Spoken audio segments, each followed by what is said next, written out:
আচ্ছা, এই মেয়েটা কি বলে? এটা কি পাগল নাকি? আমি কি দেখেন তো, একটু শোনেন তো কি বলে এই মেয়ে। স্যার আমার সবকিছু আছে, আপনারা কি মনে করতেছেন? এতক্ষণ আপনাদের সাথে আইসা এসে কথা বলতেছে, আপনারা আইসা এসে কথা বলতেছেন। ও বাবা খায়, আমি কি দোষ করছি? ভাই আমি মদ খাই, আমার লাইসেন্স আছে, আমার লাইসেন্স করা, আমার বারের লাইসেন্স করা, আমি মদ খাই। ও মদ খান, বারো লাইসেন্স করা আছে। না এগুলো কোনো কিছুতে আমি আসক্ত না। আপনার সঙ্গীর নাম কি? Just আমি ট্যুর দিতে আইছি। সঙ্গীর নাম ভাই, কি? ট্যুর আপনাদের দিতে 40 পিস ইয়াবা পাইছে। ভাই আমি যে সঙ্গ, কার সঙ্গ? ভাই আমি ঘুরতে বেরিয়েছি। হ্যাঁ, তো ইয়াবা কার কাছে পাইছে তাহলে? হ্যাঁ? গাড়িতে। গাড়িতে পাইছে। তো এই গাড়ি কার, আপনার না? কার? আপনার সঙ্গী। আপনি তো ছিলেন তাদের সাথে একসাথে, মানে আপনারা একসাথে 40 পিস ইয়াবা পাইছে, আবার আপনি বলতেছেন আপনার কাছে হয় না, গাড়িতে পাইছে। আচ্ছা, আপনার নাম কি? একটু সুন্দর করে তাকান তো, সুন্দর উঠবে ছবি। বাড়ি কোথায়?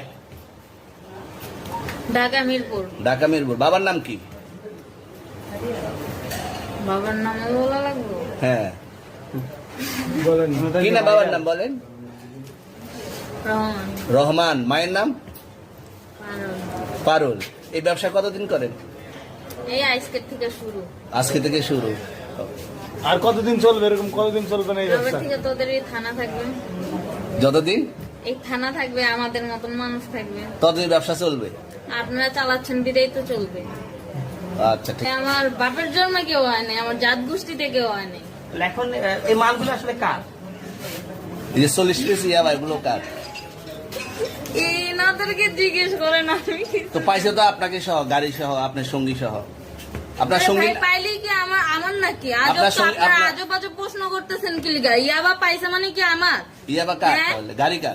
ইয়াবা আমার না, ও কিনছে, ও খাইছে। ওর নাম আমি কি? ওর নাম শুনেন একটা কথা বলি, আমি জাস্ট ওর ফ্রেন্ড, তাই আচ্ছা, আপনারা একটু কমেন্ট করে যাবেন তো। আসলে এই সকল মেয়েদের কি কোনো মানে বাসায় কি কোনো ফ্যামিলির লোকজন আছে? এদের সমস্যা কি? পুলিশ প্রশাসনের সামনে সাংবাদিকদের সাথে কি ধরনের ব্যবহার করতেছে? আর এই পুলিশ প্রশাসনই বা কেমন লোক যে হচ্ছে গিয়ে এই ধরনের কথাগুলোকে প্রশ্রয় দিচ্ছে? ওকে এখনো জেলের ভিতর ঢুকায় নাই। ধিক্কার জানাই এসব, আসলে এসব বাবা মাদেরকে ধিক্কার জানাই এবং এই প্রশাসনকেও ধিক্কার জানাই। ছি।